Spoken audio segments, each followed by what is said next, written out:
بسم الله الرحمن الرحیم. طریقه خواندن نماز شب ششم ماه مبارک رمضان. هر کس را بخوانه خیلی ثواب داره. حالا اول بریم بخوانیم چطور خوانده میشه.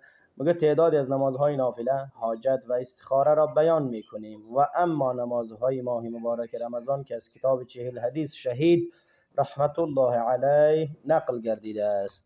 خب از پیامبر صلی الله علیه و آله و سلم روایت شده هر کس در شب ششم ماه رمضان این نماز را بخواند 4 رکعت در هر رکعت سوره حمد و سوره ملک را قرائت کند، پس گویی که مصادف با شب قدر گردیده است.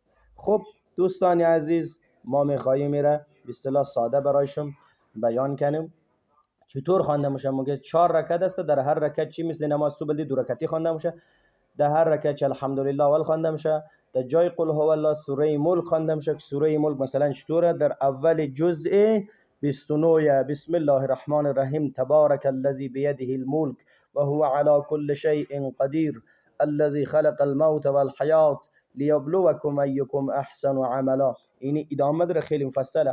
حالا این اگر بخوانیم خب خلاصه ما که مثل از یک تو شب قدر از احیا کده، یعنی شب قدر تو شب تصوبره ششته او قدر ثواب داره.